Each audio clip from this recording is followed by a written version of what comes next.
Okay, so good afternoon, everyone. Yeah, offline or online. Okay, so as promised last time before the class, before the holiday, right? Your holiday. Okay. Ah, if you are online, can you open your camera, please?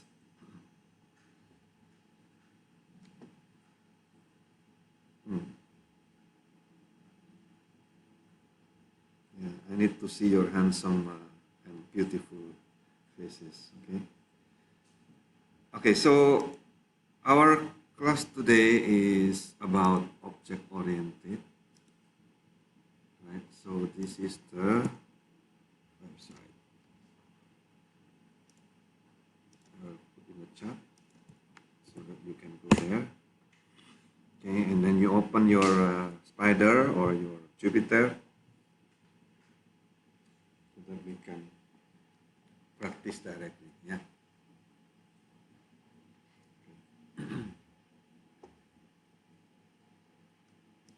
Did you read this?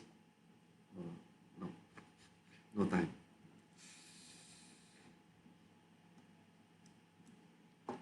Okay, so can you see? No. Share screen. Okay, I will share this one. Can you see it? Yes, yes. Okay, so uh, yeah, everything is object in Python, right? So including every primitive data type, including your integer, your floating points, your strings are object. Okay, so say I have Jupyter here. Can you see it? I will open a new notebook. Okay. Okay. So one way to check that it is an object or not, you can use this one here. Is instant. So there's a function named is instant. Okay, object and then the class. So if it is correct, then it will give you true. Yeah? Otherwise, it's false. Okay? And then another way is actually to use help of that object. Okay. Say for example here, if you type is instant of 2 is actually integer or not, right? It's true. Yeah? So that means 2 is an integer. So that integer itself is an object. Yeah? So function itself is also object. Yeah? Any data type, including your list, your tuple, everything in Python is actually object. Okay? So long time ago, okay, before object-oriented programming was exist,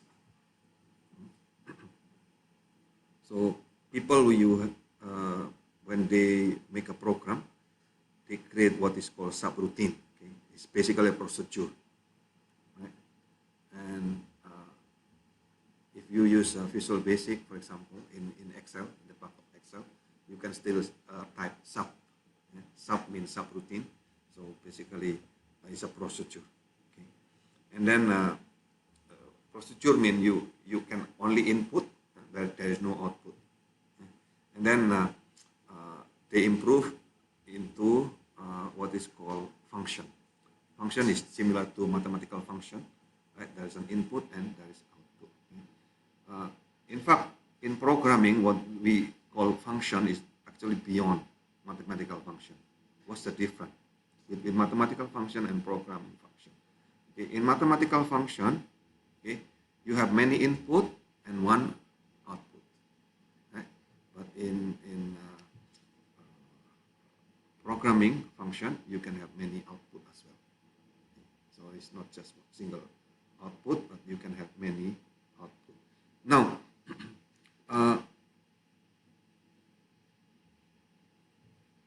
way to aggregate, yeah, certain number of code, okay, into certain subroutine module, and then we put it into function. It's actually very helpful. Why?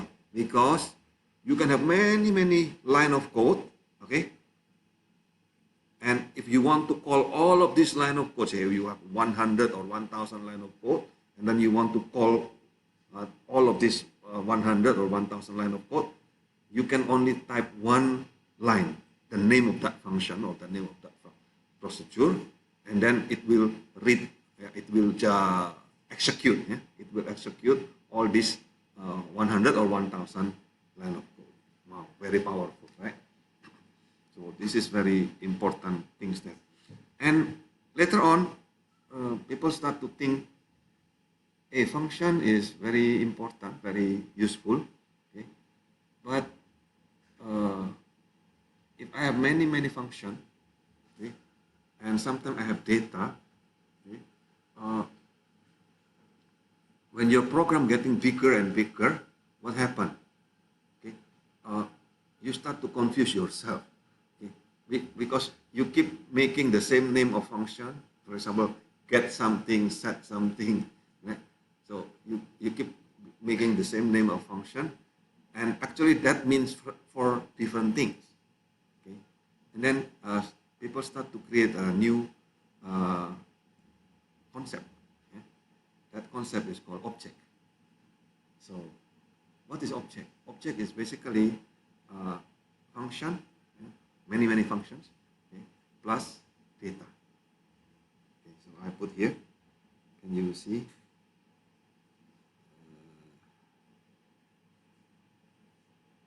That. Okay.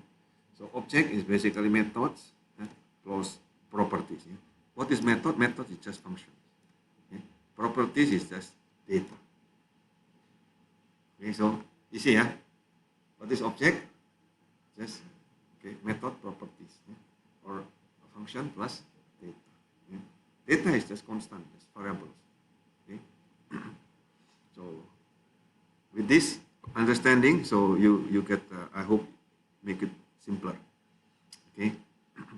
So and then we have what is called class. What is class? Class is blueprint design of an object. Okay. Object is one instance of that class. So for example, you have a car. Okay. Car is an object. No, car is a class. Class. The name of the class is car, right? And then Billy's car is an object. Yeah? Kenneth's car is an object. Right? The car itself is a class. Is it clear or not? Okay. So you have a class named cat. Okay. Okay. Then Newfield's cat is an object. Yeah. Okay. Clear? Any question?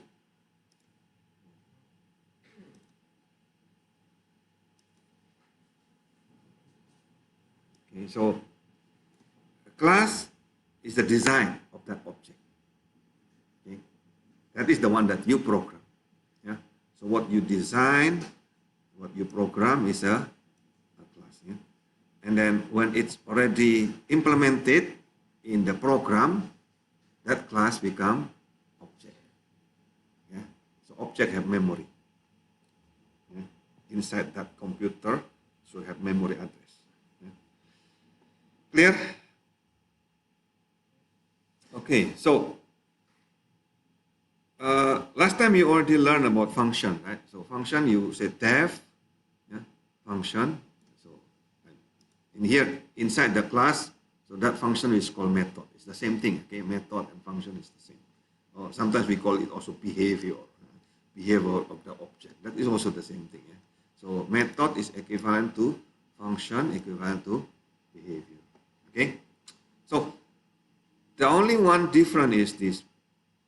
Because this is inside an object, okay, you need to define the first parameter of that method or that function is called self.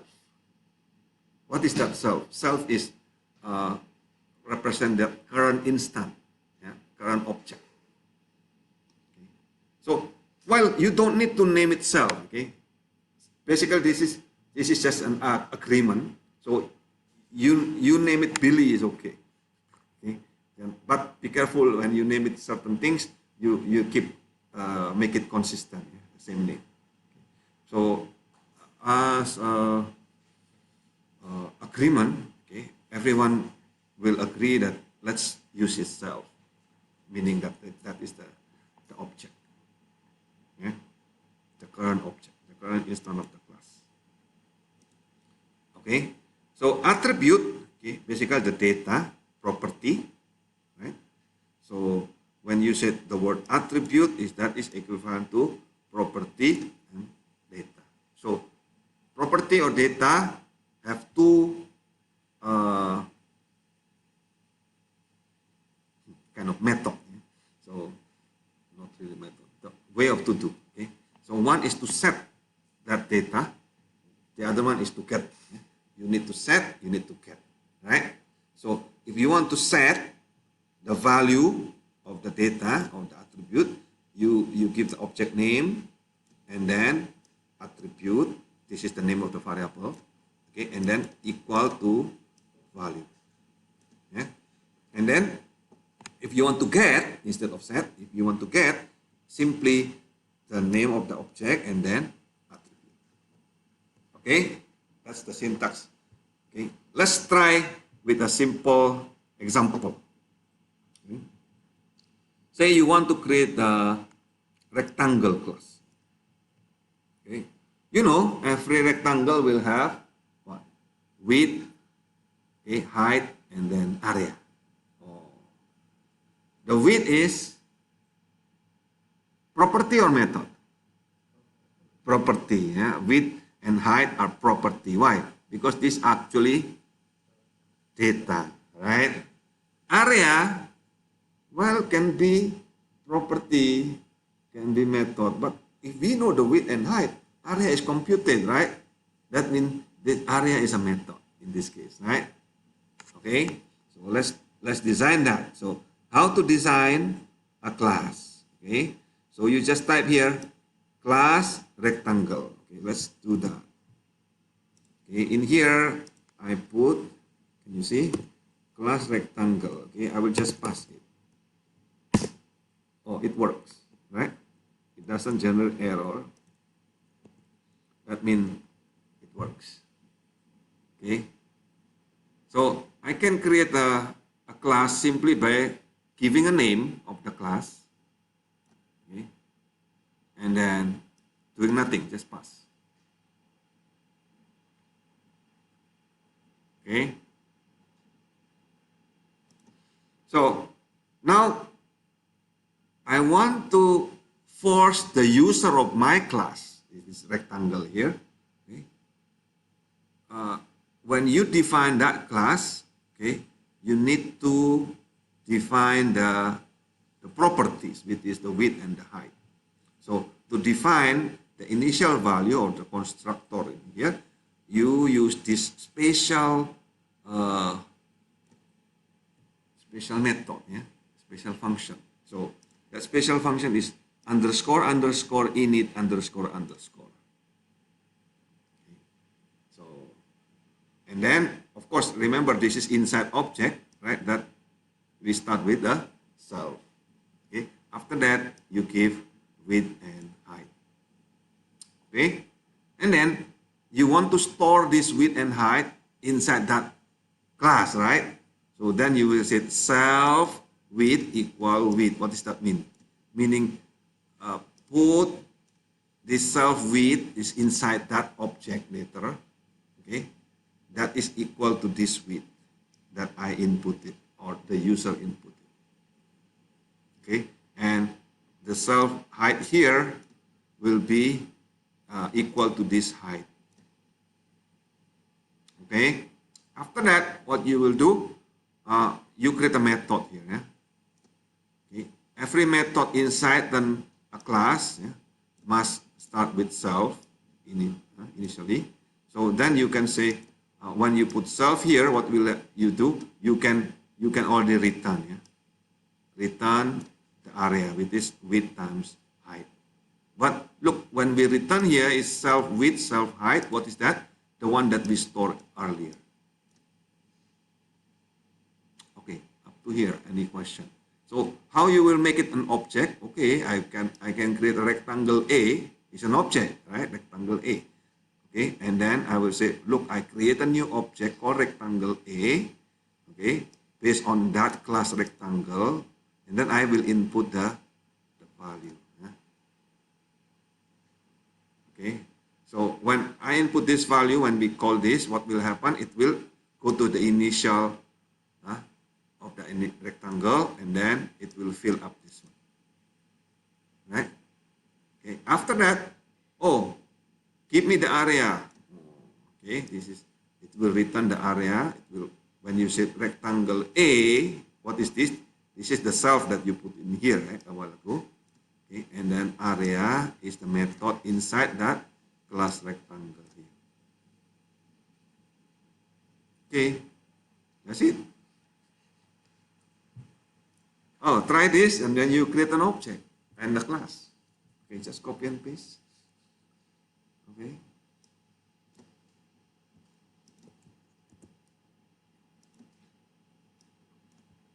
There. Together. So up to here. Tell me.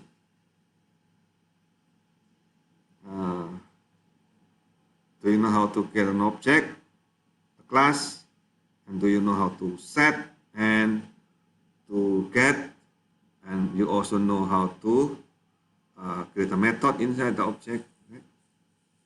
And so on. Okay.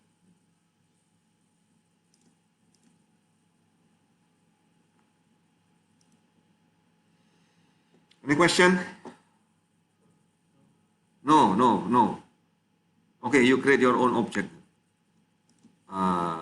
What object do you want to make? And then share to me. Food. Your group project awal. You create food, right? So what is inside food? What is the common properties of food? So inside food you have maybe ingredient, right?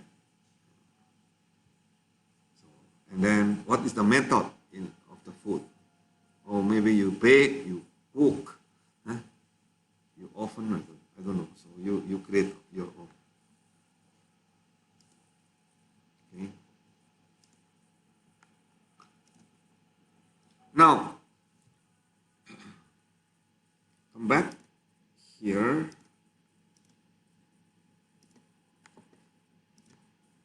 So you have a special method called init. Yeah, you already created. Okay. Now Python will support what is called docstring. Okay, what is that? Meaning any comment that you put after the class definition will automatically put into the help. Okay, so in here you will see I create rectangle geometry. I put here. This is the comment after the class, right? Okay, so now I put here help rectangle, yeah? Rectangle. Oh, okay, it's a rectangle class. Okay, I put here rectangle geometric, or it has init, right? This is the init, and then it has area, so automatically, right? And then automatically there are a few methods here, and this is the descriptor of the data here. Yeah? Dictionary and week is inside the object. Is it clear? So now let's try. Let's try. So I will put here rectangle geometric created by McCarthy. Okay, or you can put name your own. So I put like this, and then what will happen if I put the help here? Oh, is there. Right? Oh, in the help. Okay. Anything that you put after, yeah, the class definition will be inputted directly as the help file. So that's why it's useful. So this is what is called docstring. So this is the documentation. Okay, you want to create documentation. Okay, automatically Python will generate documentation for you. How do you do it? Okay, just put the string after, yeah, the definition of the class or the method. Same thing. Easy? Yeah? Very useful? Right? Okay. Okay. Next is the idea of object oriented. Yeah? So there are many concepts of object oriented. Okay?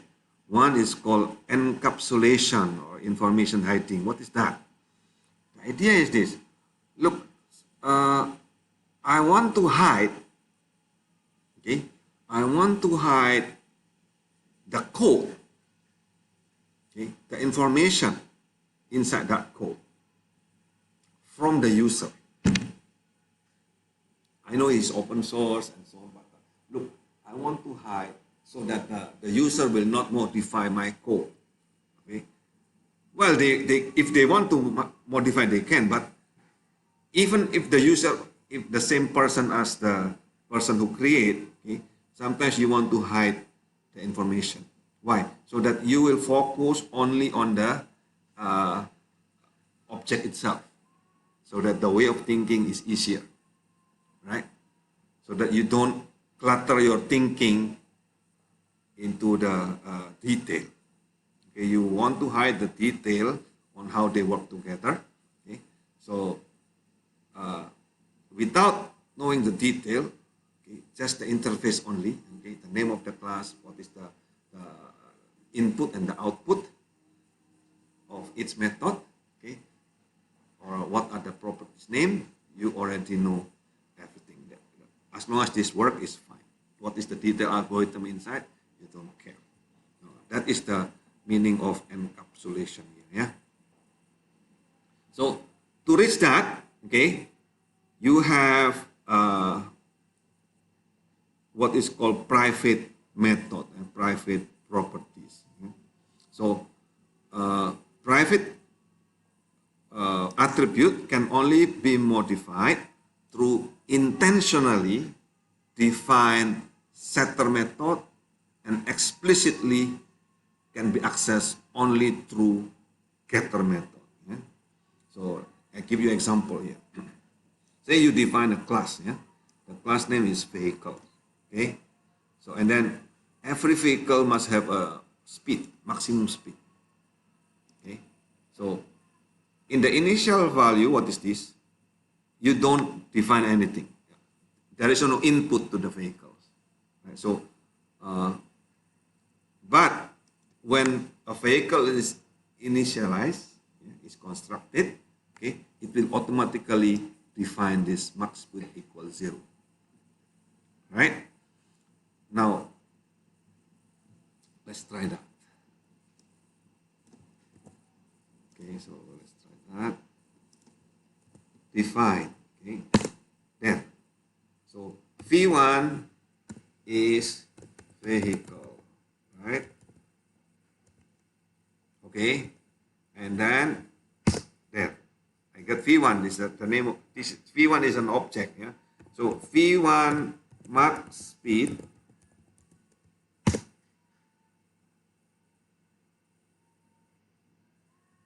max speed. Oh, what happened? Oh, max speed is underscore. Underscore. Okay. V1 max speed was 0. Okay. Your max speed is 0. Right? So automatically it set, okay, when you define the vehicles here, it's automatically set max speed as 0. Okay. So, hey, look, underscore here is supposed to be our agreement that this is private. Private means it should be hidden from the user. Okay. Unfortunately, Python does not have private. Okay. Everything is actually public in Python. Okay. So the only way to make it private is to make an agreement. Okay. In this case, I put underscore here so that you see a while ago I make mistake. Okay. By putting this, it doesn't define. Right. Okay. So, but if I want to, I can still check that there is a private. Now, if you want to know, okay, true or not, you can check. Okay, help, right? Help the vehicles. Okay? There is no value of max speed, isn't it? Right. So it doesn't tell you inside the vehicle there is a max speed. Okay. So you can see that. Now, by design, okay, what you need to do is, okay, if the user want to set or to get that max speed, they don't modify this directly, okay? Because this is supposed to be hidden. You see, I put underscore here. That's mean this is supposed to be hidden by our agreement, right? So then what to do? You create a method, set max speed. Okay, so this is a setter method. Okay, and then if you want to get the max speed, you create the get max speed. Okay, and then it will return the one in here. And then you said, why should I create a method, okay, for something that I put there? It's by design, meaning that if you want to set or get the max speed, you don't modify it directly on internal structure of that object. You must go through this method. Why? Because if you do using this one, now you can set, okay, for example, set max speed, and then if the user input max speed is 3000, then you can validate that input, right? Inside this method set max speed, you can set if the max speed larger than something, you give warning or you reject that input. Okay, so using a setter method or getter method, you have more control over your user input. Okay, is this clear or not? Is there any question so far? Okay, so you copy this and then you can set. Okay. Okay, so in Python, okay, all method and attribute in a class are public actually. Okay, it means we can always access all things inside the class. Okay, so but we still want to make it private, isn't it? Because our concept is actually we want to do encapsulation, information hiding. We want to hide certain information from the public. So to do that, we make an agreement. Yeah? We make agreement by adding single or double underscore prefix before the method. Okay. So then the private method or property not actually private. Yeah. Internally, Python is just rename it so that it cannot be accessed easily. Okay. So if we know how Python rename it, okay, then we can still access it outside the class. Okay. So let's say this example. So I create a class name example. Okay. In this class, I put a property, a private property, ABC. You see here is private, so by our agreement, we add 2 underscore, right? Okay. And then I have a public. Let's call this public method. And then I will put inside here num. Okay. And then when the public method put, for example, public method 20 here. Okay. So it will return the private method num. Okay. And then what is this private method? Private method is actually using underscore here. So this one, right? And then it will become string of that num input here plus a. Okay, so if you try this, what happen? It will become 20a. Yeah? So print object public method 20. Okay, it will become 20. Yeah? Okay, so if you put the print object private method 20, what happen? Okay, it will not work. Yeah, so because this is private method. Let's try. Okay, so let's do this. I copy and paste this one. Okay, let me open and make it bigger.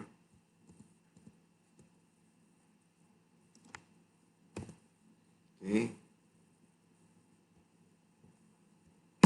Okay, so I created the class example here, right?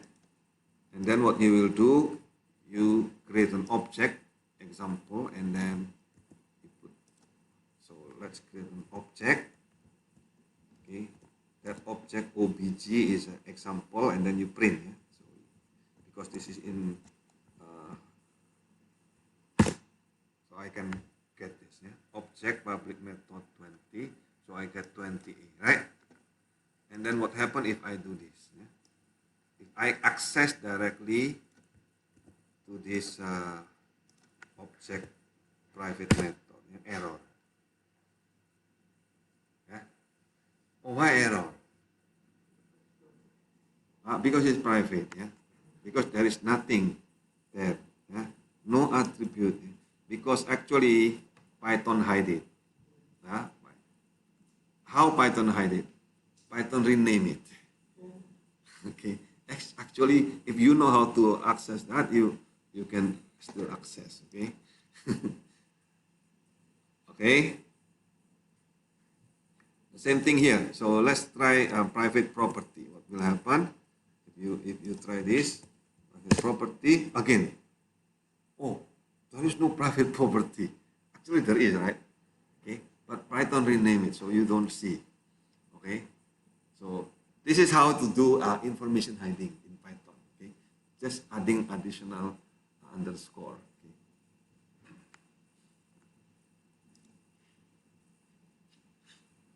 Okay, so if you want to know how Python hide it, right? So then you do this. Yeah.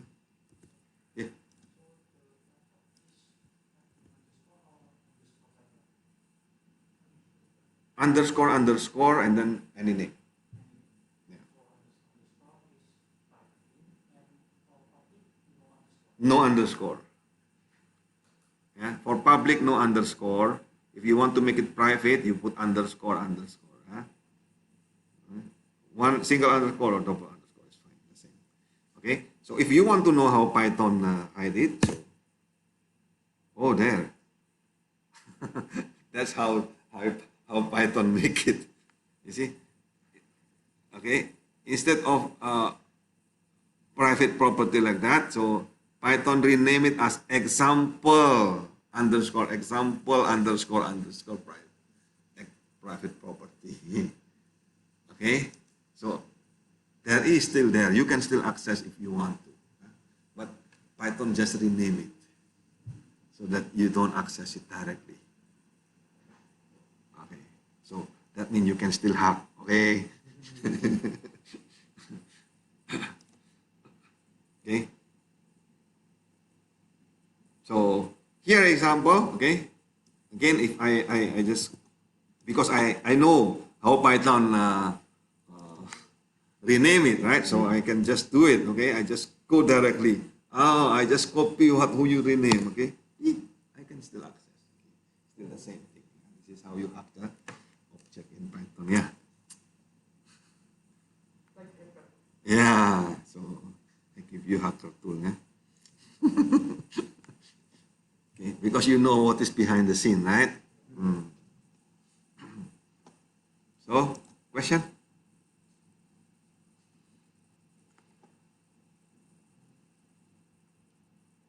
Again,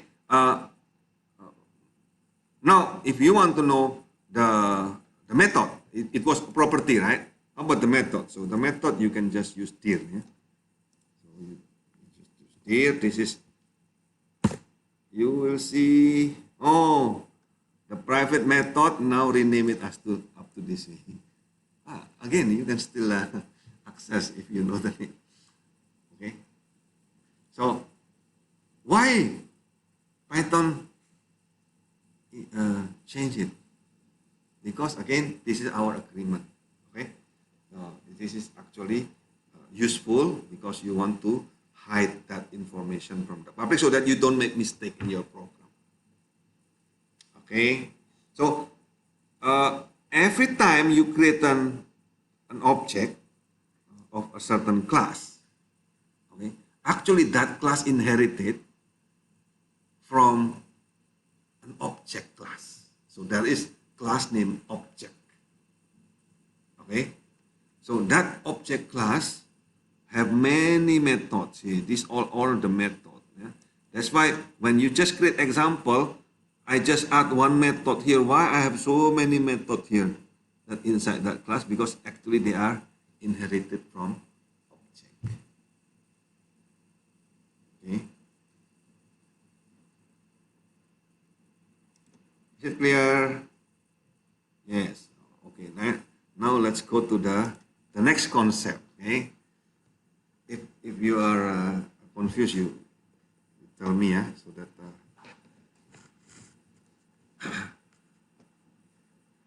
Okay. So inheritance is the next concept. Yeah? Encapsulation, information hiding, clear, yeah.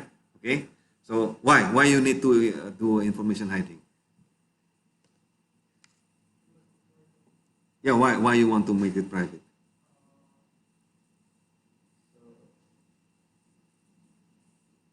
Intentionally you make it private so that will not be modified, yeah, easily without the design. You know, I give you example so that you understand. Yeah, you know, if you make a road, okay, you put the cement, right, concrete, right, but actually you can create the whole road as one concrete slab, okay, but no, you cut the concrete into a several line, right? Why you create a line there? Okay, so that when they crack, they will crack exactly that point. Okay? The same with the pipe, you know. Okay, at certain point you make it weak in that certain point. Why? So that when it bursts, you know the design it bursts only in that point. The same thing in here, yeah. So you understand? You design it so that you can only access through this getter and setter. Yeah? You don't access directly inside internal structure. You only can access through this method or this property that you set. Clear? It's the way you design it. Okay, for your own safety. Why? Because using this getter and setter, you can validate, isn't it? Right? If the user input anything, it will validate. Yeah, it will give warning, it will give error, right? So that wrong input will not happen. Okay, that's how you design. Okay? Validation is important. Is it clear or not? Hello.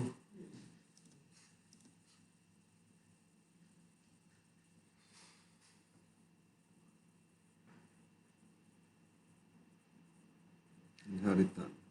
Okay, let's go to the next concept, which is inheritance. Oh, inheritance.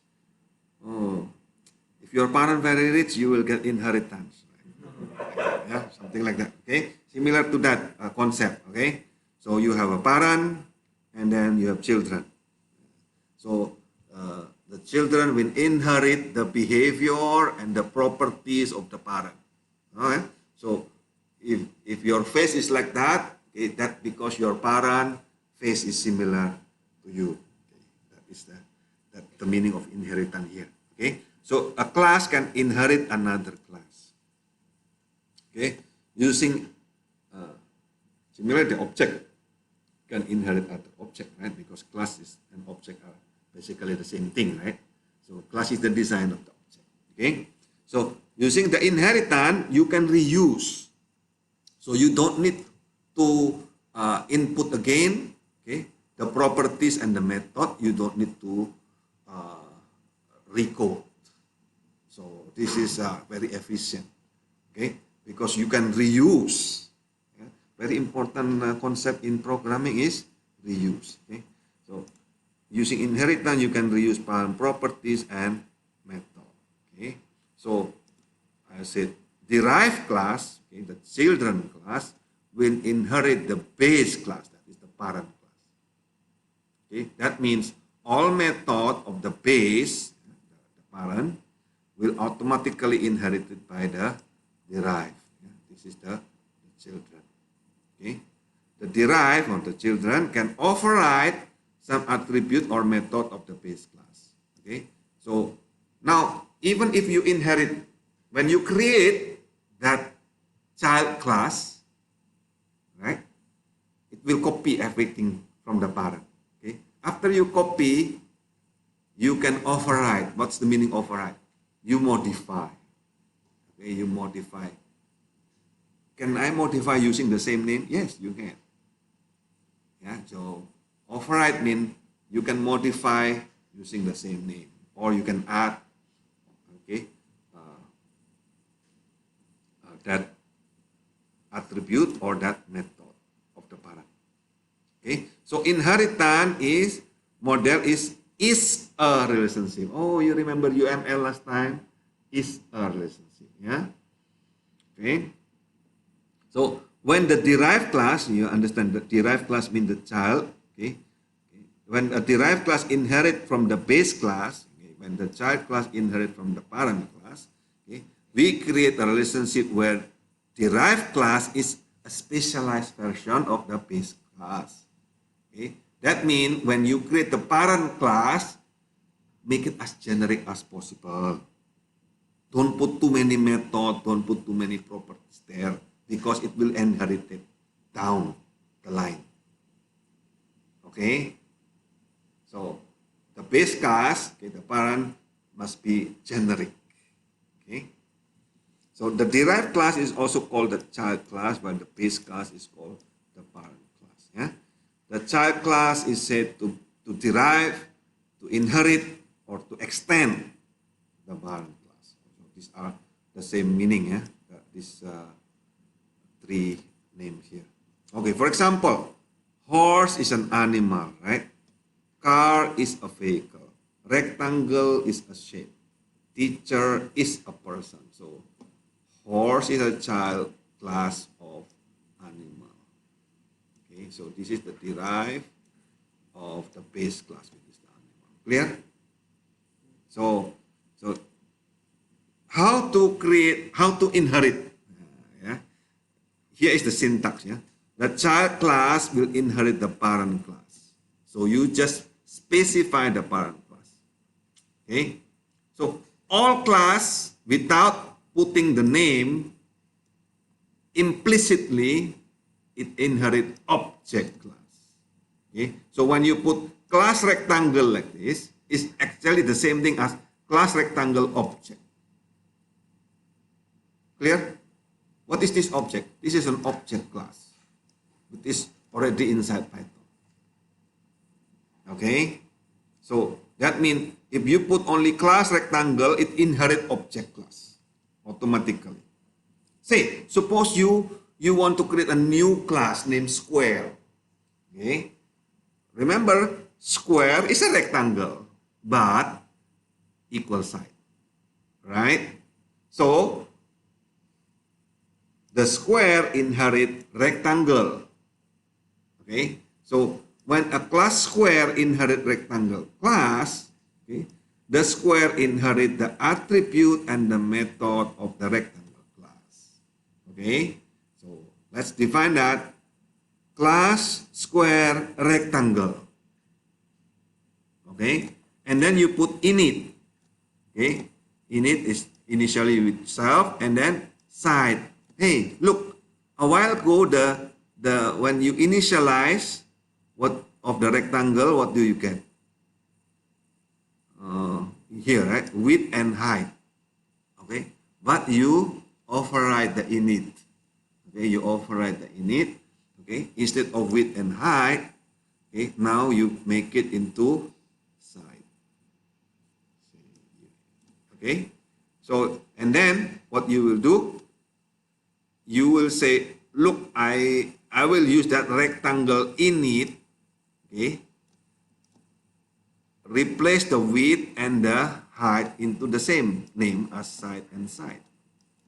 Aha, it's actually accessing the parent, accessing the parent's method, with this init in here. And then because of that, now you said, okay, square C is the object C, right? Is square 4. What is this? The 4 is the side, right? Now, okay, when you said square C area, suddenly you can access the parent's method.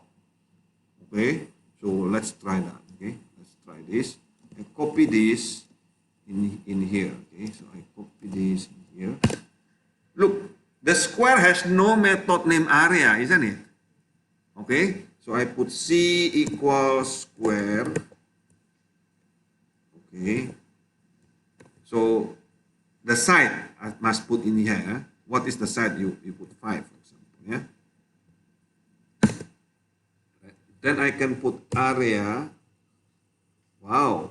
See, automatically Python knows that there is height, width, and area. Okay, so area.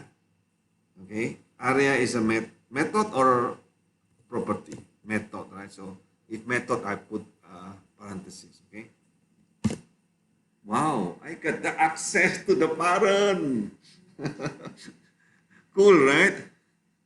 So with that, you can create a hierarchy. Okay. Once you create the parent, you can go inherit, you can replace, you can change things.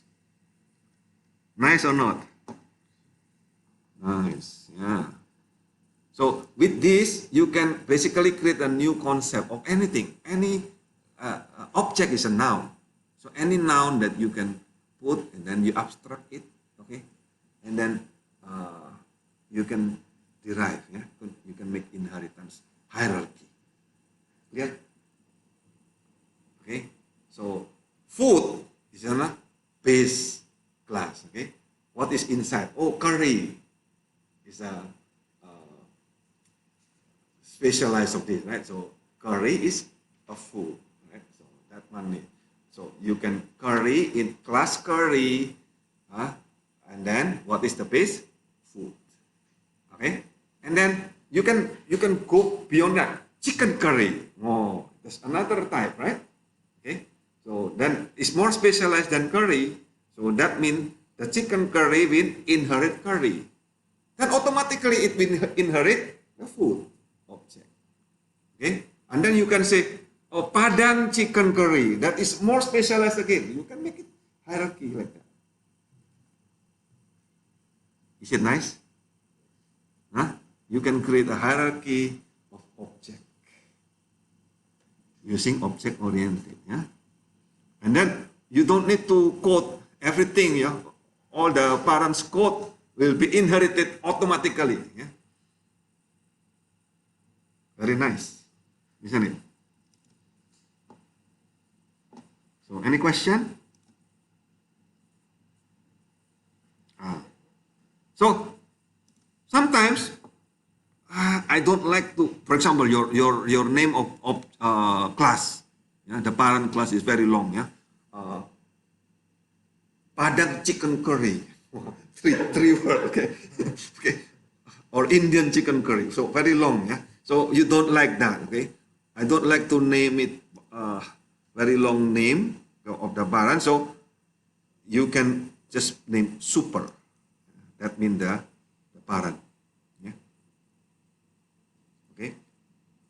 So you can access the parent method using super. Okay. So instead of rectangle here, the name right of the parent, so you just name it super. Exactly the same. Yeah. Super of what? Super of this child. Yeah. Of course, super of the square. Yeah. Okay. So then, yeah, it is an alternative method. So it's exactly the same result. Okay. Okay. So again, if you don't like, if you have only one, right? So then you don't need to put square in here. Directly you can put super like this. It will become rectangle. That means that super is rectangle. Okay. Ah, similar to you, you have two parents, right? Yeah, your mom and your dad, right? So object in Python can have many parents, no? Not only two. Okay, can have many parents. Can have no parent? No, no. At least one parent. What? Object. Object is the parent. Yeah. But hidden. You don't. If you don't say anything, actually there is an parent called object. Okay. But you can specify another. Okay. So here a parent class can have. Okay. A parent class can have multiple class children. Okay. So here I put a person. Okay, a person have name, so first name, last name. Okay, so it's just a name is this format, and then a person inherit from the a teacher is a person, right? Teacher is a person. Okay, so then inherit name of this, right? And then because this is inherit, now I add new method, yeah, for teacher alone, with this to teach. Okay, what subject? Yeah?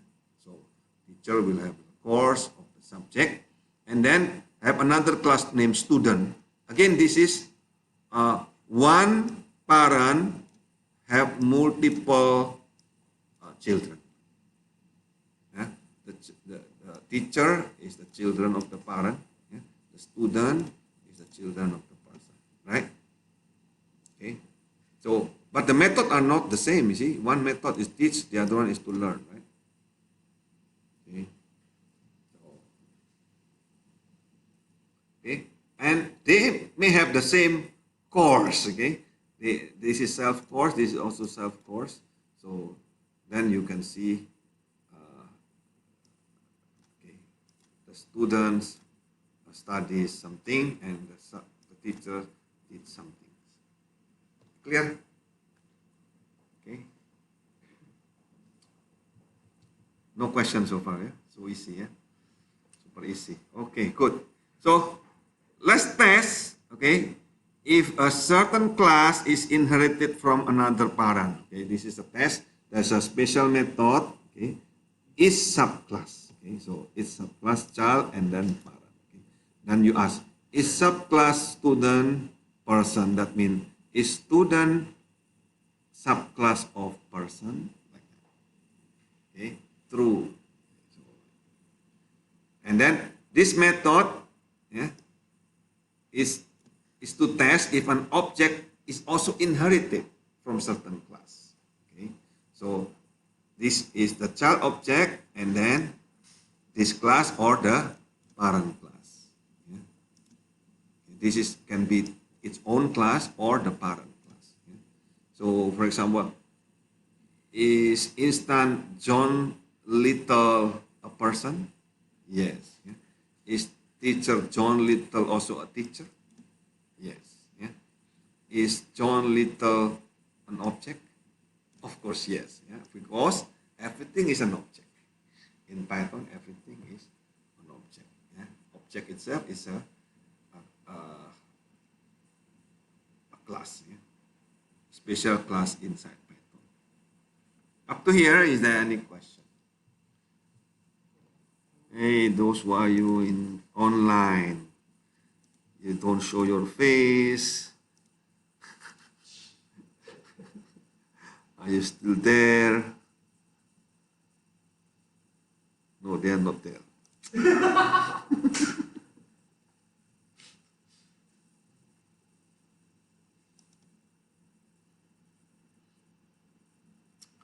Okay.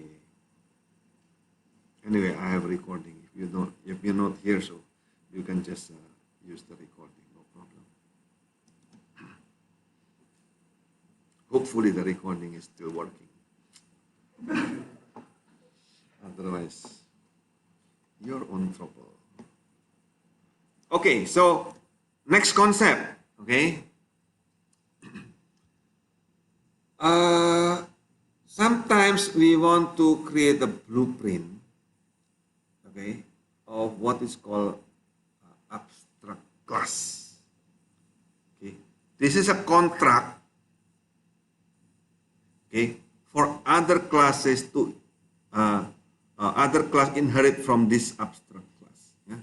So method in abstract class is like an agreement that must be built within any child classes inherited from that abstract class. So this is a way. So for example, you create the program, okay, and then you want to ask someone else to implement that program, okay, in another country. So you create a program here, and then you assign someone in India to create that program. Okay, you give the abstract class to them, to the program, right? So that, why? Using this abstract class, okay, that programmer will be forced to implement any method that you already said in that abstract class. If not, it will generate error. So you are forcing, okay, the one that inherit that abstract class, yeah, to implement, okay, must have that method name, that property name. Clear or not? So it's a contract, yeah, or it's an agreement that must be built. Clear? So, well, what is inside? How can you create an abstract method? Oh, very easy. You just declare the name that you want. Okay? You just declare the name that you want without any implementation. Okay? So what is this? This is practically an interface, right? So that the name will be exactly that you design. Okay? So it's useful to create a common interface for various implementation of the method. Okay? So using abstract class, you actually create the design and specification. Okay, you remember the software engineering last meeting, yeah? So you have requirement, you have specification, the next step is the design and then implementation, isn't it? So by creating abstract class, you practically creating the design and specification for the implementation later. Now you get understanding, yeah? Okay. Without that software engineering things, you probably cannot grasp what I mean by this, right? Okay. So now this is an example now. Okay. Class shape.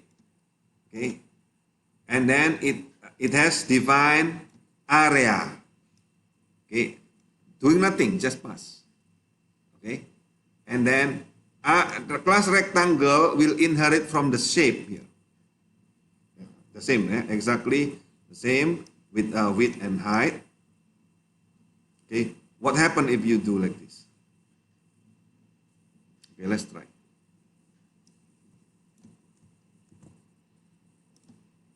Okay, so I put class shape, doing nothing, right? Pass. Okay, and then again I created a new. This is not the same rectangle as a while ago, yeah. This is the rectangle that inherit from the shape class. Okay, no problem also, right? And then now we do this. Okay, so rectangle, let's do rectangle D. Area. Oh, it works. Why it works? But does not give you anything. Does not give you anything. Yeah. What is this? This area is actually from the shape. Right? It works without give you anything. Okay. Now, in here, it has no complaint, right? So, yeah, the class shape is not an abstract class. Yeah? The class rectangle just inherit from the shape. Okay. Even if we did not implement area, it works. No complaint. No complaint means bad. It must generate error because this is not the design. Right? You understand? Now you understand what I mean. If you generate error, that is very good. Okay. In fact, you must create the design it so that it will generate error. So how to make it so that it generate error? Okay. So you create abstract class. Okay. So to create abstract class, what you will do? Okay. You put this. Okay. Import first, yeah. ABC import ABC. Okay, abstract class this one, and abstract method. Okay, put here import. Okay, and then after that, now to create, okay, abstract class, the shape must inherit ABC. This ABC is already inside Python. What is ABC? Abstract base class. Okay. So here, the name module is abstract base class. Yeah, ABC. Okay. So ABC work by decorating the method as an abstract. Okay. Then registering the concrete class for implementation of the abstract base.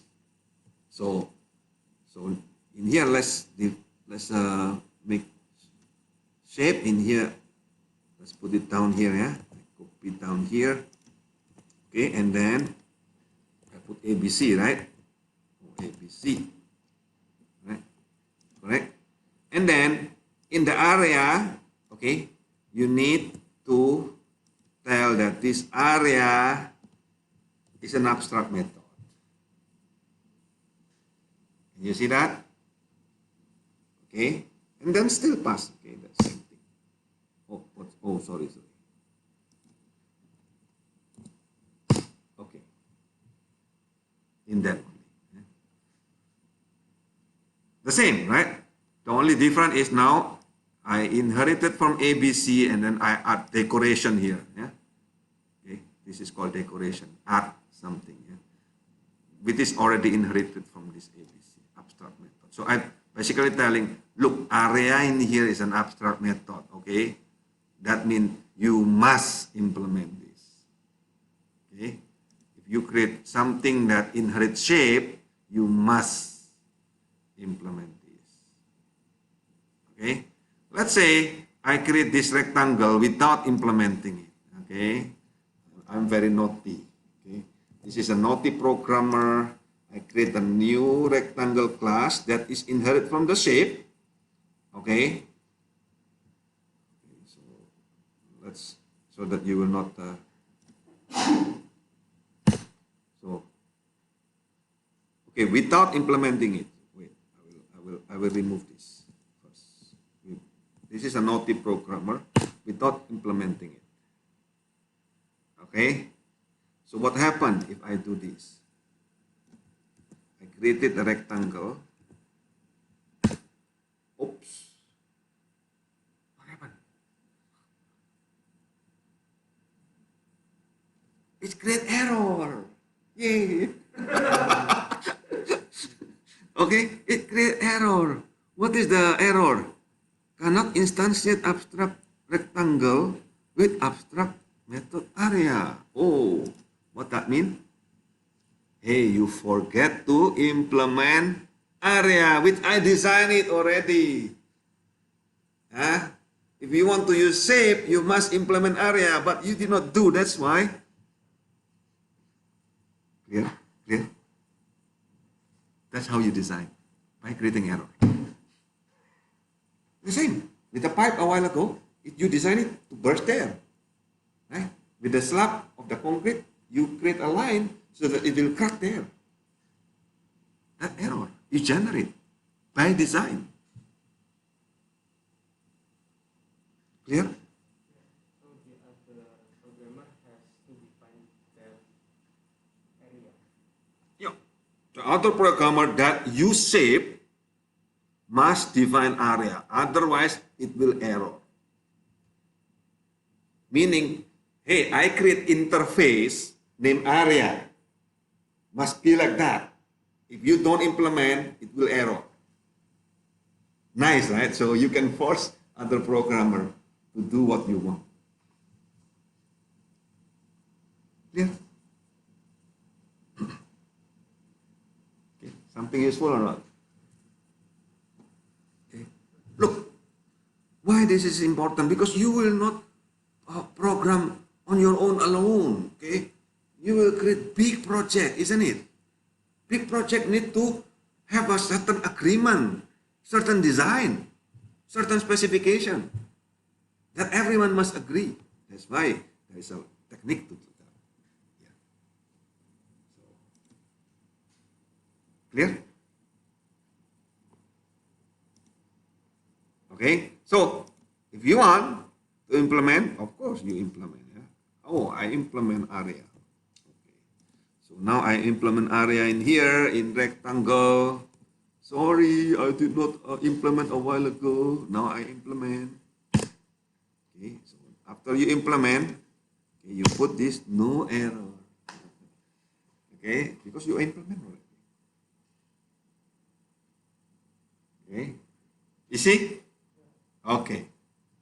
So now I will say rectangle D. Okay. Give me the area.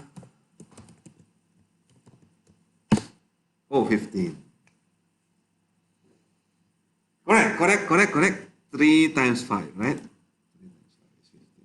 Correct. Yay. Okay. Now, using decoration, okay, you can force method into property. How to make the method into property? Okay, you just put this. Okay. So, hey, that area, okay, I will name it as property.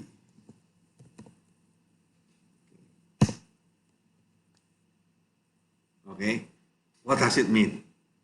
Remember, method is function, property is just constant, variable. Okay, hey, area is actually a method, isn't it? But look, when you put a decoration property here, okay, let's run it. Okay, I can still do area, okay, but I can do also like this.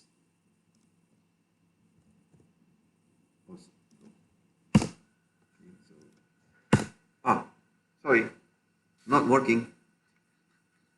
Okay, why? Why is not working?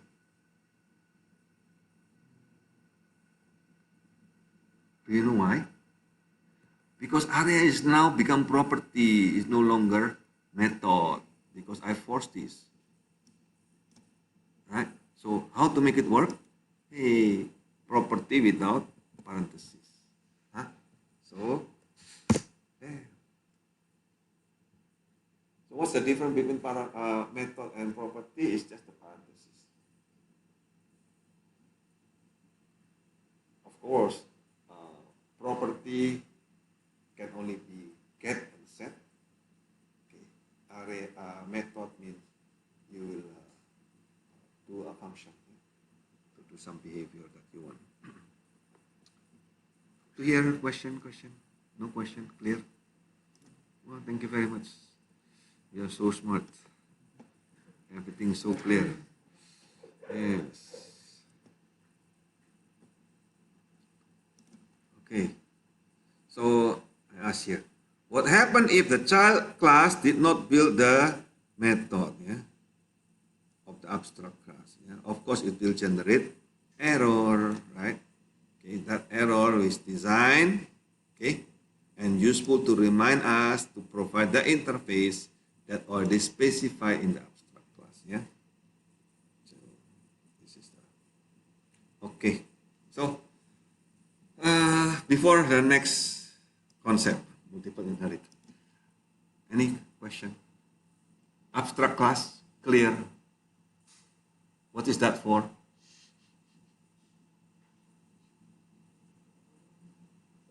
So the abstract programmer has to define what. Yeah, what you design. Yeah. To implement what you design. Okay. So at least you know if there is a problem there, abstract method something, the name is area, so you need to implement that. You know this error. Okay. So in Python, you can have many parents. The child class can have many parents. So how you will put multiple parents? Well, you just comma. Okay. Hey, in function, okay, parenthesis, and then this is the parameter, right? The input parameter. But for the class, this is not parameter, right? This is the parent. Okay.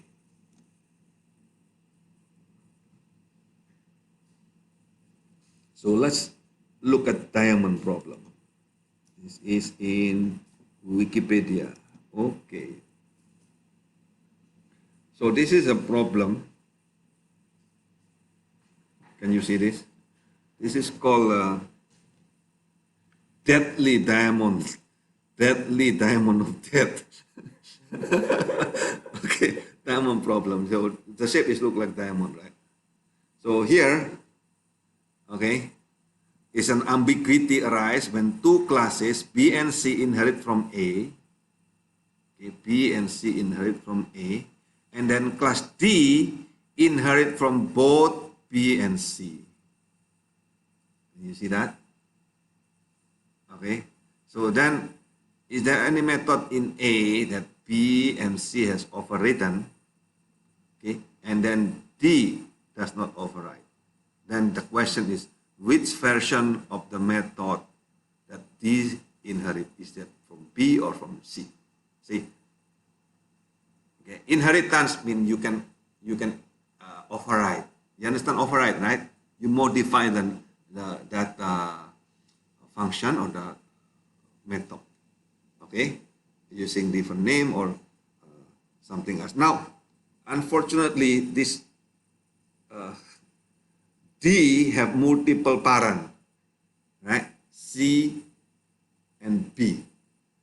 Okay, but B already modified, override something. C also override something else. Okay, now then D inherit from both, right? So which one should D inherit, from B or from C? Oh, that is a big problem. That's why it's called deadly diamond of death. Okay. So this is, you look at the example, in the context of GUI, the class button inherit from rectangle, for appearance, and then clickable, for functionality to get clickable, right? So the class rectangle and clickable inherit from object both, right? So this is object, this is clickable, this is rectangle.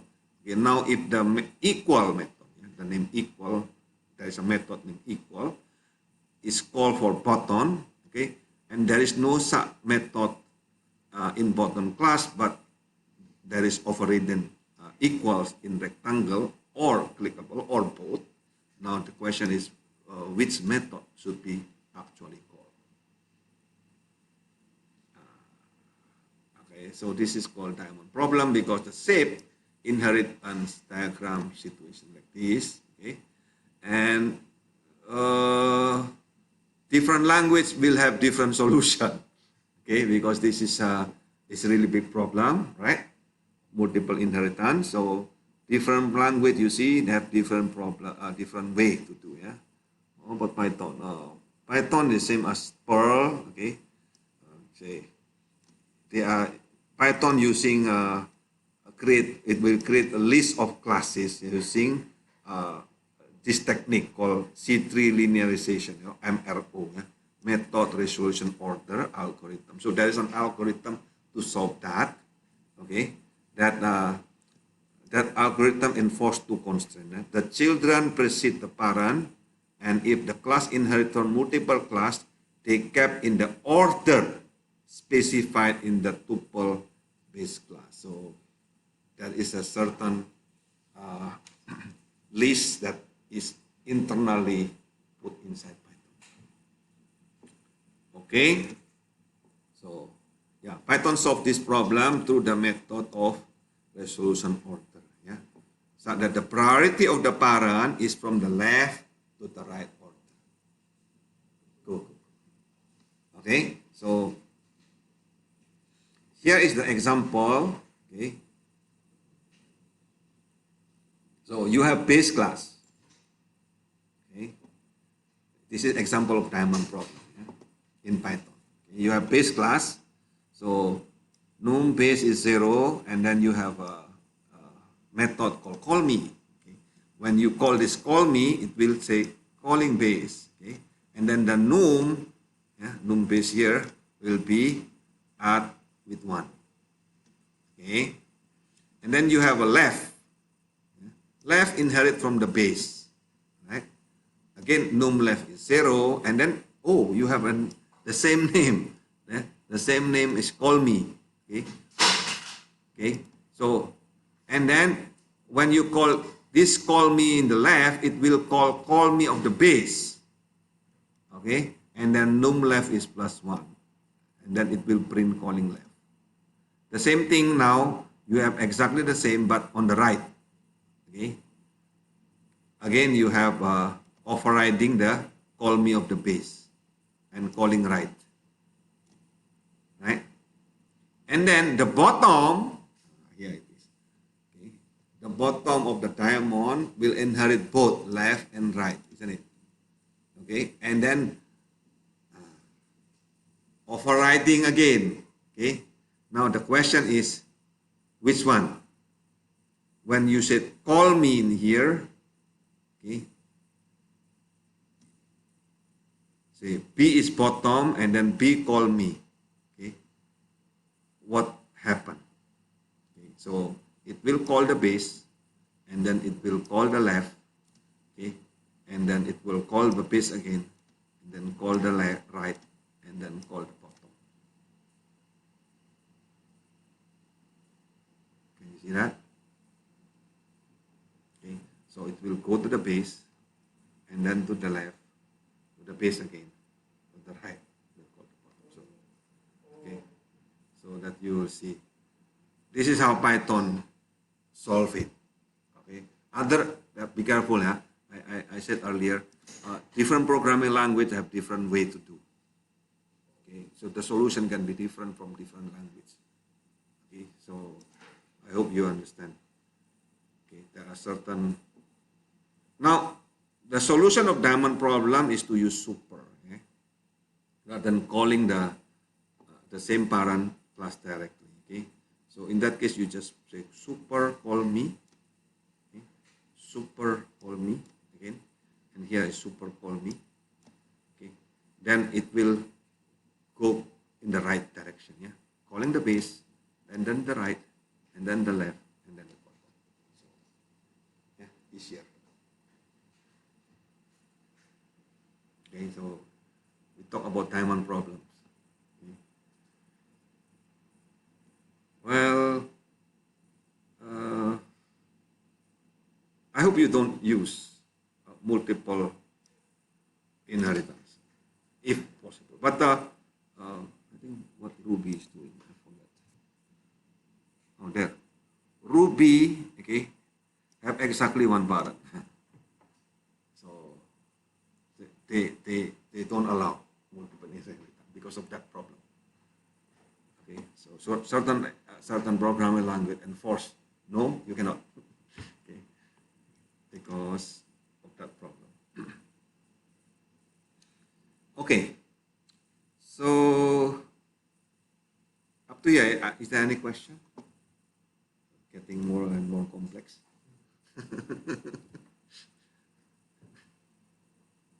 Not sleepy, right? No. Is it really clear? Okay, tell me what did you learn? The one is online. Tamara. Yes. Oh, what did you learn? The diamond problem. It Yeah, can be what's that? solved by Python. What? How Python solve it?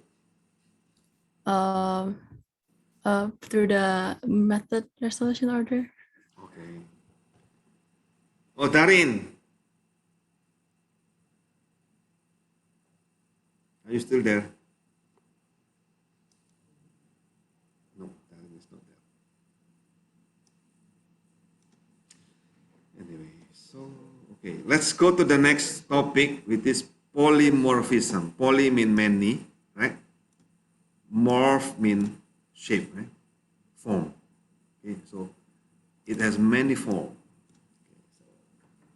Okay, so polymorphism is the next concept of object-oriented programming. Okay, so it means can have many forms. So polymorphism is an ability to use a common interface for multiple forms. Okay. Now the same method may have differently or accept different input depending on the type of object. In Python, you probably don't see this well, but if you start from the other programming language, for example, C, okay, it's not polymorphism, right?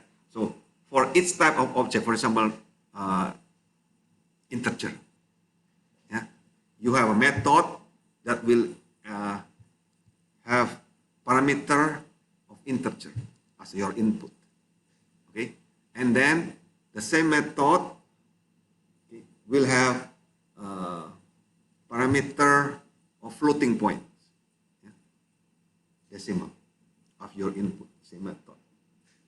You need to create differently. But in Python, you don't need to, okay, because of polymorphism.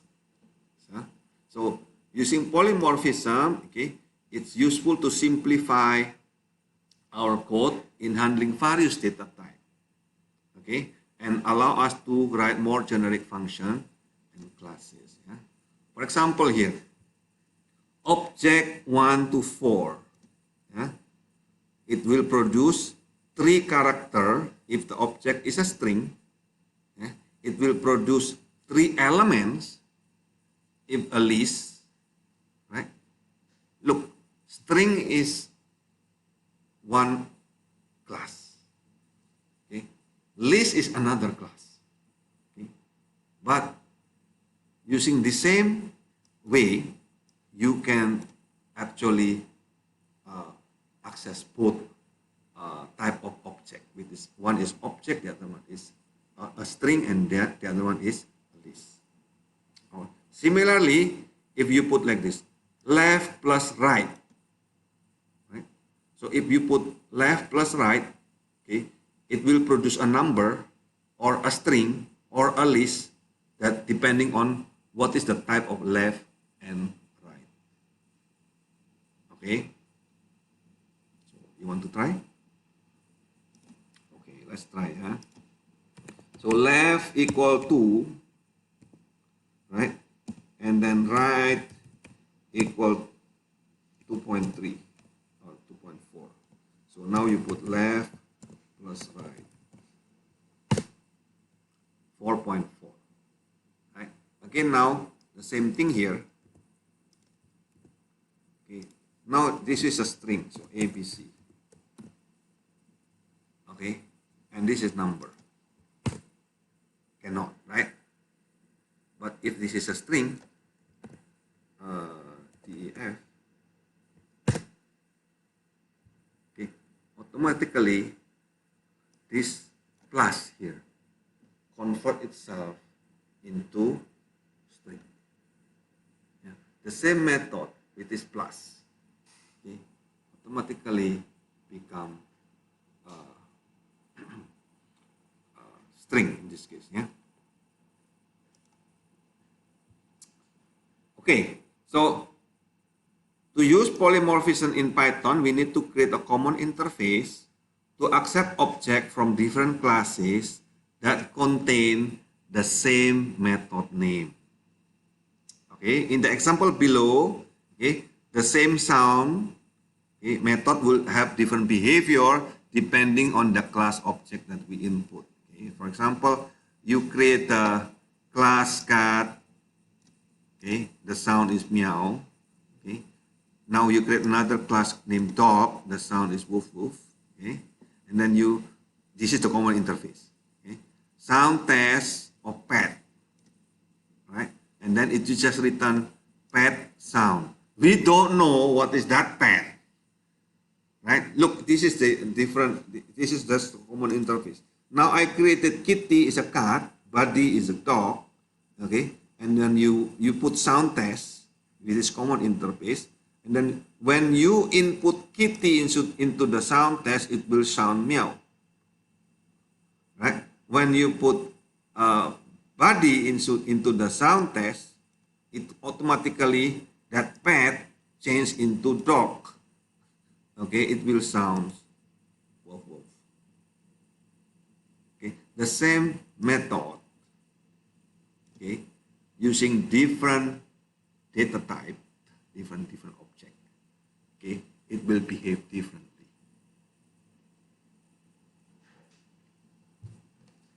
So, is it clear what's the meaning of polymorphism? Question?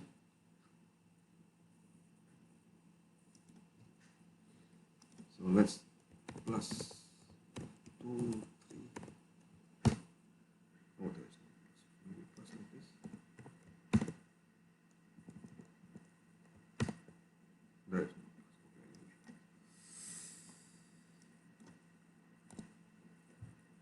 Okay, so polymorphism. Next concept is composition and aggregation. Remember you study about UML. Okay, there is composition and aggregation. You know how to draw the diagram, right? At this point. So inheritance is a relationship, right? Between the classes being modeled. Now, the relationship between classes can be also modeled, okay, either as composition or aggregation. Okay. In composition and aggregation, we have container, okay, as if the parent class, okay, the component, and the part, okay, as if this is the child class, the part, or the composite. Okay. What's the difference between composition and aggregation? In composition, okay, if we delete the container object, the part will automatically delete it. In aggregation, okay, the container and the part object living independently. Deleting the container does not delete the part. Okay, and the part does not know anything about the container. Okay, so aggregation will model consists of, for example, a car consists of a chassis, engine, wheel, and seat. That is exactly what last time. Yeah? A car object is deleted. If the car object is deleted, the wheel still live, yeah? And can be used to other car. Right? Now, a chess consists of a board and chess pieces. Okay, so these are the examples. Composition, okay, model has a relationship, right? So this is stronger, yeah. So the container strongly own the part. Okay. When a class container contain an object of another class part, okay, this relationship means the container has a part, has a, okay, okay, is a, consists of, has a. Okay. Can you see the difference, right? So a dog has a tail. A chessboard has 64 square. Okay. If the dog dies, of course the tail dies. Okay. If the chessboard is deleted, all the 64 square also deleted. Okay. So let's do the example. So this is an example of composition. Okay. So I have a class called component. Okay. So I will initialize this name component, and then I have a name which I put decorator here as property. You understand already, right? When I put decorator here, this means the method will become property. Okay. And then I created another class here called composite. Okay. And then that composite have name, composite. And then this is have another one, yeah, self-com in here, is the component, which is this one. Yeah. Inside that composite have contain the component. Okay. Now because of that, I can print. Okay. I can print the name is using the component name. Okay. So now you can print, say part is the composite. So the composite is using component. Is it clear on? Child, okay, and the container. Super. Okay. Now, how about aggregation? What's the difference? Right? Okay, so the same thing, yeah. I use the same, okay, and try to see the difference. Try to see the difference. This is again the same, okay. I use name component, right? And then I use the name, the same safe name, right? And then the difference is here, right? So I no longer use that component.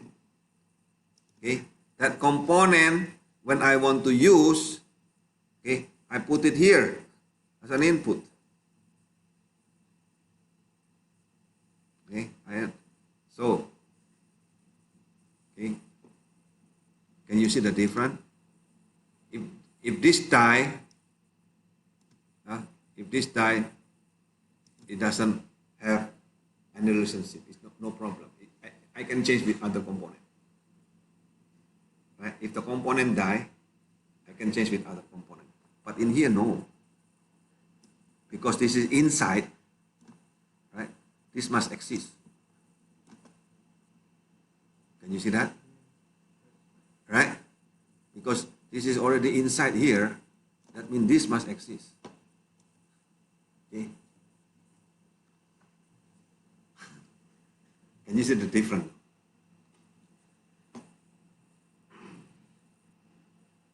Oh.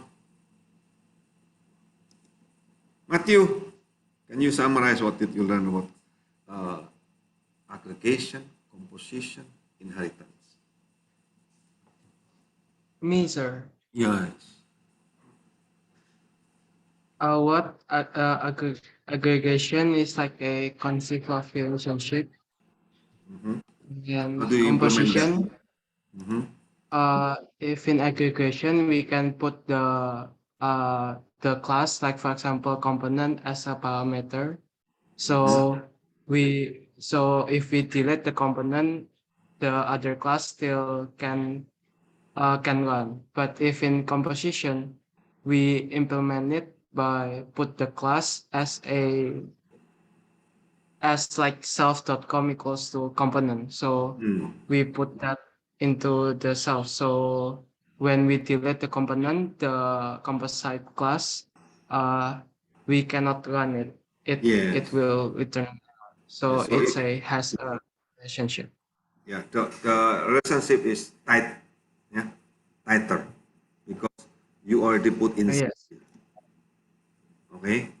Inheritance, you put it into the super, yeah, the parent, right?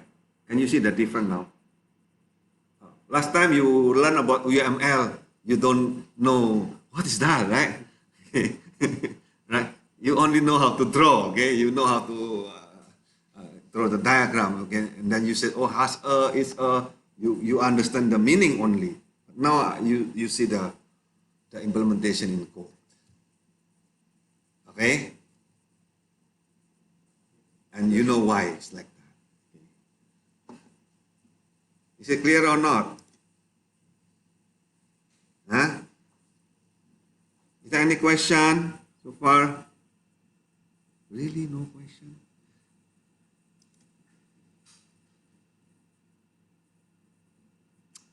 Okay, so next, well, this is not actually OOP, but anyway, so let's yeah,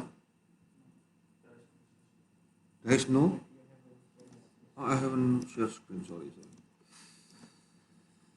Okay, so the next part is module. Okay, so again, this is not actually part. So the OOP is finished until here.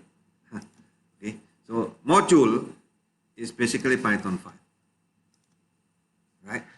So you can put many classes into one module, into one file, no problem.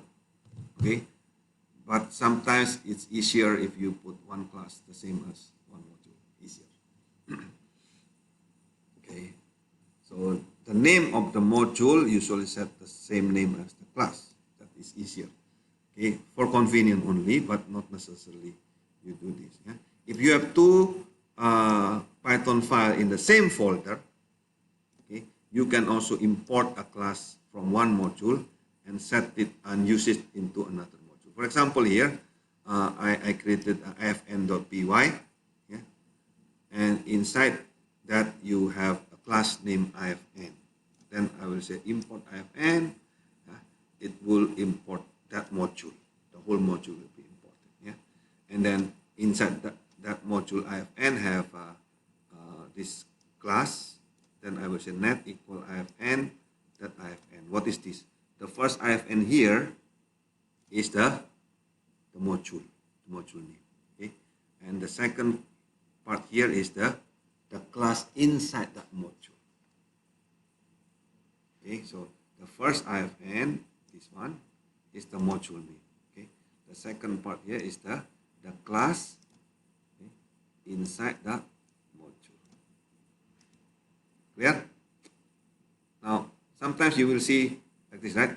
A while ago we just did. There. Yeah? From ABC import, right? So what is this? From this module, the name, there is a module named ABC. Okay, so and then you import that class, or you can import that. Yeah, so the import the class. Yeah, several classes can be put inside one module. So in that case, say for example here from database import database and query. So inside that module database here has two classes. Yeah, one is query class, the other one is database class. The same thing here, right? You have ABC class and then you have abstract method class. In this case, decorator, not class. Okay. Next is package. This is the last part. Okay. So as your project growing into more and more module, right? Okay. Remember, you're supposed to create big project, right? So of course, one project consists of one module consists of one or several classes, and then you will create many modules. So now you want to organize those modules, okay, into a folder, right? Okay, and then you have subfolder also, right? So one folder a package that is called. So you may organize your module into a kind of hierarchy by putting that module into nested folder. A packet is just a collection of module in a folder. Okay, so the name of the packet is the same as the name of the folder. How do you define the folder? Okay, you just need to tell Python that this is a folder and that a folder is a package by simply creating a file, okay, empty, yeah, and name that file as init, yeah, underscore underscore, okay, .py. So that's it, as simple as that. Okay, so without that file, you will not be able to import that module. So when you just actually, if you use Spider, it's automatically, right? Always you see why Spider keep making this init file. Okay, that's automatically put inside. Yeah. Okay, so these are the OOP. Is there any question?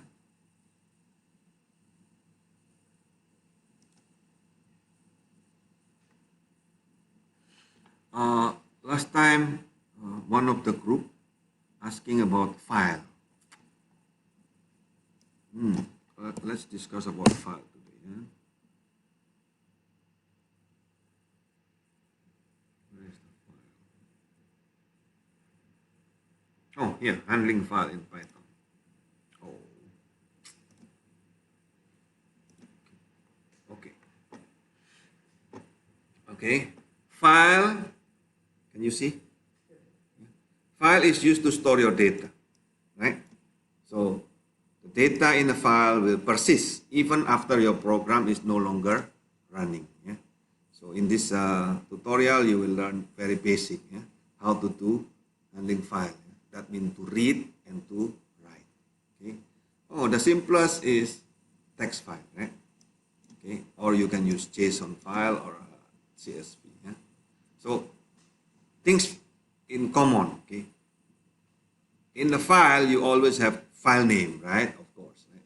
And then the file extension represents the type of the file. And then you have path. Path means like this.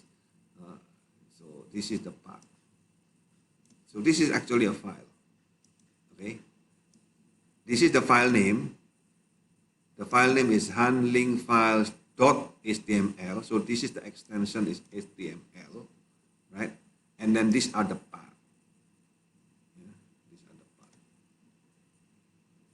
Clear, yeah? So HTML itself is also very common, yeah?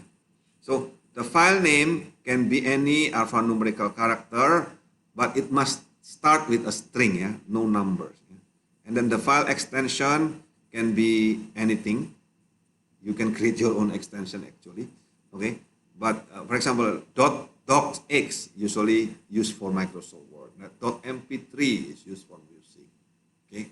.mp4 used for movie. .txt is used for text file. Right? If you want to create JSON, you just put .json.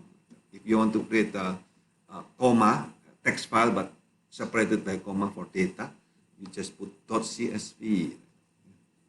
Or you can put .kenneth, .nuifil, that Billy, that's okay. You know, it's just a name. Okay, it doesn't really matter. But you who created that dot extension name, you know, then you must be able to open that, okay, using your own method. Okay, so the file path is just the path, yeah? the folder, right? Basically, the folder and the drive. Okay, in Windows, the path is using backslash. Yeah? In Linux or Mac OS, using slash. This is the slash. So that means this is in Linux. Okay. So Python have standard module called OS, yeah, operating system. Very useful, very powerful, very dangerous. Very dangerous. Okay. Using OS, I can delete all your data inside your computer. So be very, very careful if you put OS inside the server, yeah, because it can delete the entire server. Okay, so this is, okay, let's try that. Okay, I created new. If you want, I can create new Jupyter. Yeah. And then I import OS. Yeah. So I created new Jupyter. I import OS. Okay, you try. Okay, and then this is to get the path of the current folder. Of course, your result will be different from me. Yeah, you can check. This is, you see, this is C user card. That is my folder. Yours is different, right? Yes. Okay. That is the where this Jupyter notebook was saved. Okay. So if you want to change the folder, for example, this one, I can change it. Yeah. So say in this case, I created user. My name is Karti, so I put Karti here. Okay, I put it in desktop. Okay, so change here. Oh look, what happened?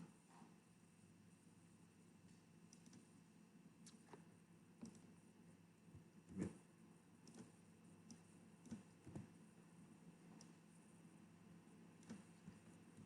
So you put your own name based on that get CWD there. There. I changed that folder. Now you do the same thing again here. Oh, now it moved to another folder. Yeah? The control. Okay, the control go to another folder. Ooh, cool, right? So basically, this is very dangerous because you can go explore. You can do anything, yeah? With your file, with your folder. Okay, you can even delete.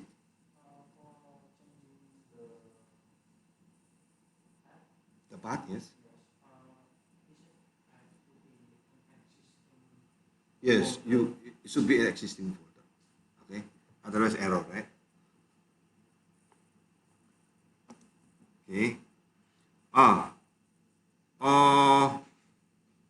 this is a problem in Python is because backslash or the slash you need to put double, right? Because Python does, especially in Windows, yeah, does not recognize this slash. So you need to put 2 times like that. So to avoid that, you can use R in here. Yeah? R mean row. Okay. So you can, for example, I change again. Yeah? I change again the same thing. Here I go to Karti. Okay. So my path. Okay. And now I change the folder again, and then let's check where am I using my path. Yeah? Oops. Why it doesn't work? Oh, maybe because I did not have this folder. Okay, maybe I don't have this folder.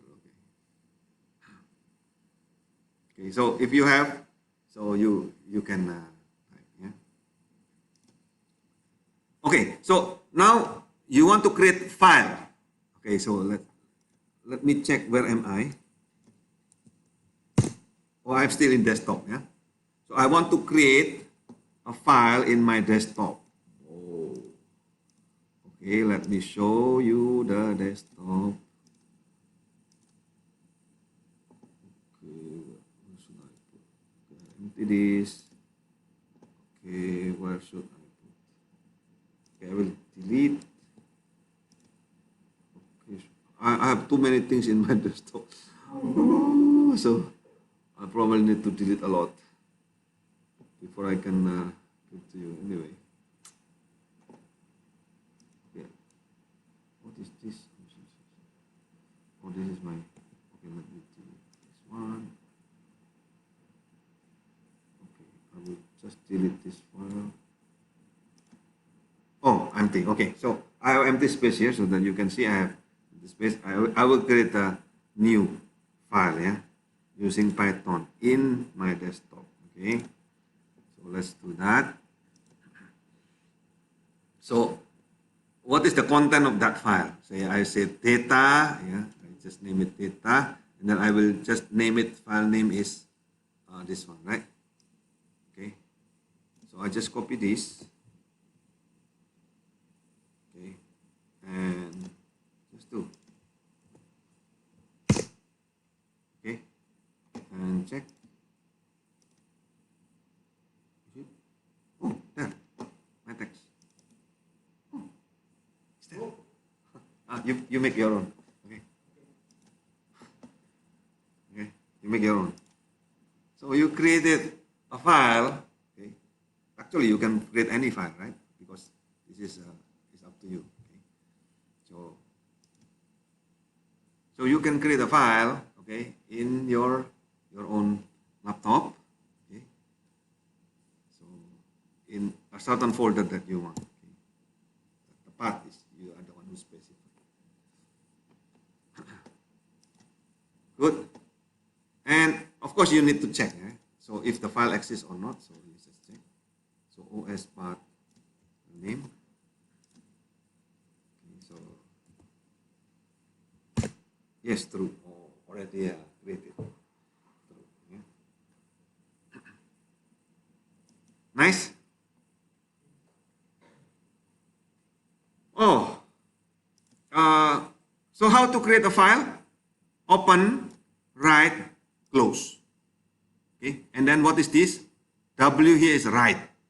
Yeah. FP is just a file pointer. Okay, so and then you said write what do you want to write? The content.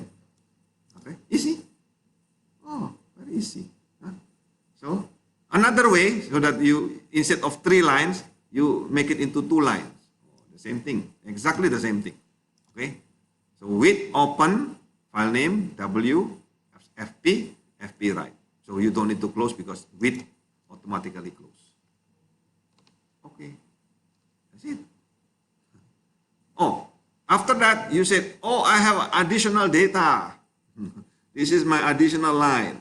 Okay, so if you add, if you write, mean you delete, you write new. Okay, if you append, in here append, okay, mean you don't delete, you just add.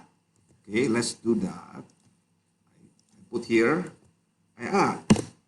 Okay, and let us see what is inside my text. Oh, there is an additional line here. Can you see? Nice. Cool. Now you can handle your file. Okay, now you want to read back, right? Of course, you want to write, you want to append, you want to read back. How to read back? Oh, exactly the same thing. Okay, so you just read. Okay, open, file name, read, and then the content, you just say FP read, and then of course, now you can print the content. Yeah, so to read back, you will do copy and paste. Tada, yeah, see? Okay, with this you can do a lot of things, yeah. Oh, super easy or not? Yes, super easy. Okay, so if you want to read, but you don't want to read everything, you just want to read line by line, okay? Instead of read, you just name it read lines. Okay, so let's try. What happened if you do this? Okay. Okay, instead of read, you use read line. Oh, now you read per line. The result is not text. Okay, but the result is what is this? A list. Okay, now you can say, okay, instead of print, okay, I will put, let me see. So I will put content of 0. Right? Content of 1. Oh, what is this slash n? What is slash n there? Enter. Very good. Yeah. Okay. Wow, wow, wow. So you know. So once you know text file, okay, the other one is just additional, right? So, okay, instead of text file, I want to do a list, yeah, dictionary, yeah, pandas, comma delimited format. Okay. Then you use CSV. Yeah. Python already have CSV module, so you just, if you want to use this one, you use import CSV, right? So suppose you have lists in here like this, huh? And then your file name is say my data one CSV, right? And then what you will do, you just open file name, okay, this one, and then write, okay. Then instead of FP, now you use CSV. And CSV writer. So what is this with FP? This FP is the file name. Basically, you just copy and paste all of this, right? And then you just change the data and the file name. Okay. So you will get what? You will write rows. Yeah. Each of these will become the rows in the text my data one CSV. Yeah. The same thing if you want to read, you just copy and paste this one. Yeah. So first you need to create a writer object. In here you will create a reader object, yeah? And then you read one by one. Okay, you just copy and paste, you get it. Now if you have dictionary, right? So suppose this is your dictionary, right? So say you want to get the keys, okay, and then you want to put that dictionary into CSV, so you can also, yeah, just copy and paste this. Okay, try this, copy and paste. Yeah, this is the field name, right? And then what I will do is I will write this. Yeah, I will copy and paste this. Write this. Ta-da! Oh, CSV is not imported. Sorry, I did not import. Import CSV. Okay, so then I run this. Okay, I run this one. What happened? I have there my data is in CSV there, right? So if you open using Excel automatically, right? See, and there you have it. Okay, you have the data. Good, cool. Okay. Oh, so the rest is just you read by yourself. Huh? Very easy. Oh? Just copy and paste, copy and paste. Okay. So this is just different data format. Okay. JSON is again the different data format. Okay. Dictionary. Yeah. Oh, easy, right? Oh, okay, good. So with this, I hope you can handle your file. Okay. So what is the material for next meeting? Check in Lentera. Yeah.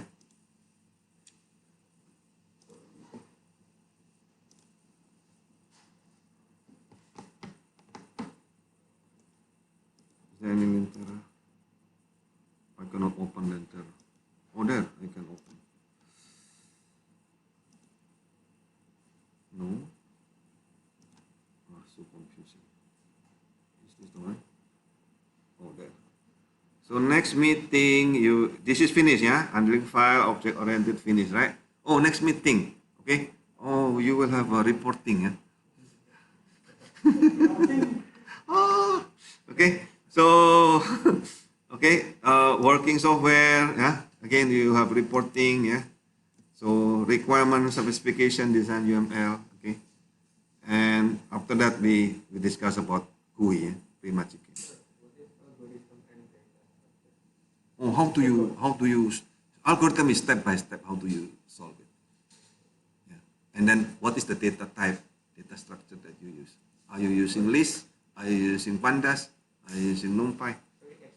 Yeah. Okay. Or are you using object? I don't know, data type, right? Okay. Or are I'm using a CSV. Okay. Okay. Clear, yeah? So once we learn that, we can do automatic testing, and then the rest is just this order. Okay. We still have 4 more weeks until the final exam. 2 more presentation. Okay?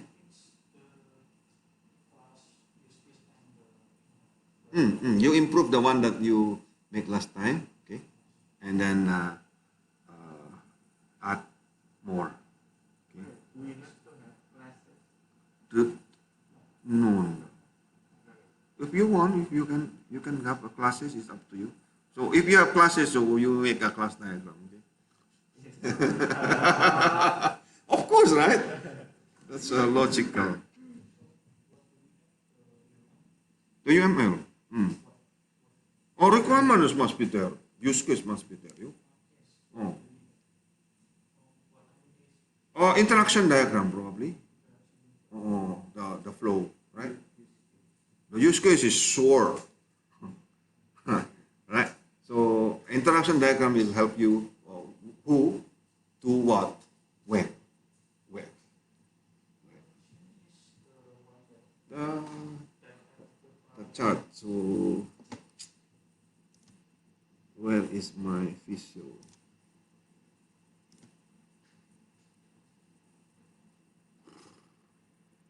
Any? Oh, use case. Okay, I will do blank drawing matrix. Oh, what happened? Software. There. Sequence diagram or activity diagram. Okay. Or yeah, the sequence diagram is better. The activity. Okay. Use case is requirements, of course, right? Yeah, if you use class to class diagram or yeah, the one that you got before. Yeah, and then you demo. Okay, if possible, don't just if then. So you create better data structure with the file, right? And then now you have a better result. So that everything is just text file, and you put it in, right? So now the name, even the wording, is just text file, right? Or use JSON file, that's fine, okay? So that easier.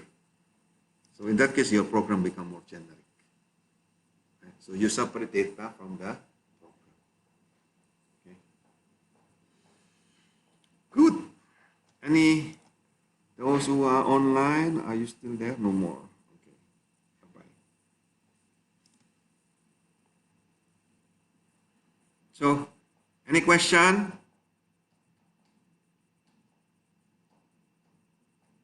Okay.